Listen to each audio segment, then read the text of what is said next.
Intermediate వార్షిక పరీక్షల fee చెల్లించే గడువు ముగియవస్తోంది. ఎలాంటి అపరాధ రుసుము లేకుండా ఈ నెల 26 వరకు ఫీజులను చెల్లించవచ్చు. ఇంటర్మీడియట్ వార్షిక పరీక్షల ఫీజు చెల్లింపు గడువుపై ఫోకస్.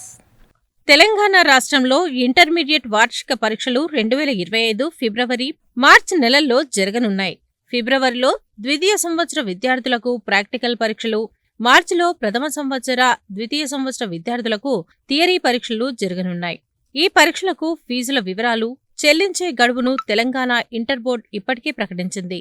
ప్రథమ సంవత్సరం జనరల్ విద్యార్థులకు 520 రూపాయలు, వొకేషనల్ విద్యార్థులకు 750 రూపాయల చొప్పున ఫీజులను చెల్లించాల్సి ఉంటుంది.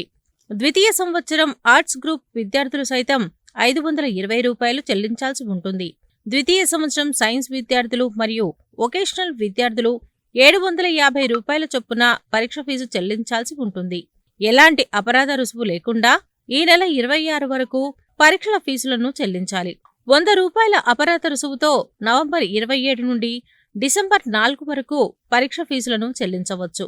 అలాగే 500 రూపాయల అపరాధ రుసుముతో డిసెంబర్ 5 నుండి డిసెంబర్ 11 వరకు, 1000 రూపాయల అపరాధ రుసుముతో డిసెంబర్ 12 నుంచి డిసెంబర్ 18 వరకు, 2000 రూపాయల అపరాధ రుసుముతో డిసెంబర్ 19 నుంచి డిసెంబర్ 27 వరకు పరీక్షల ఫీజును చెల్లించవచ్చు. పరీక్ష ఫీజు చెల్లించే గడువు ముగియ వస్తున్నందున విద్యార్థులు సకాలంలో పరీక్ష ఫీజు చెల్లించాలని జిల్లా ఇంటర్ విద్యాధికారి దస్రూ నాయక్ సూచించారు.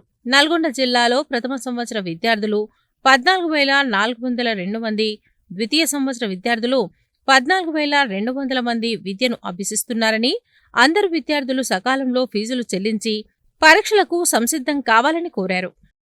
జిల్లాలో ఫస్ట్ ఇయర్ 14,402 మంది విద్యార్థులు ఇంటర్మీడియట్ విద్యార్థులు చదువుతూ ఉన్నారు.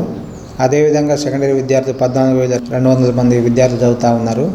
ఎగ్జామినేషన్ ఫీ ఆల్రెడీ నడుస్తూ ఉన్నది. నవంబర్ 6వ తారీఖు నుండి 26వ తారీఖు వరకు ఎగ్జామినేషన్ ఫీ తీసుకోవడం జరుగుతుంది. అంటే 26 లాస్ట్ కాబట్టి 26 లోపలనే అందరు విద్యార్థులు ఫీజు కట్టవలసిందిగా తమ ద్వారా విజ్ఞప్తి చేస్తున్నాను. అదేవిధంగా ఎవరైనా కట్టకపోతే నెక్స్ట్ 500 ఫైన్ తోటి ఉంటుంది కాబట్టి సకాలంలో విద్యార్థులు ఫీజు చెల్లించవలసిందిగా కోరుతున్నాము. అదేవిధంగా ఈ సంవత్సరం మార్చి, ఫిబ్రవరిలో ప్రాక్టికల్ ఎగ్జామ్స్ జరుగుతూ ఉంటాయి. మార్చిలో థియరీ ఎగ్జామ్స్ జరుగుతూ ఉన్నాయి.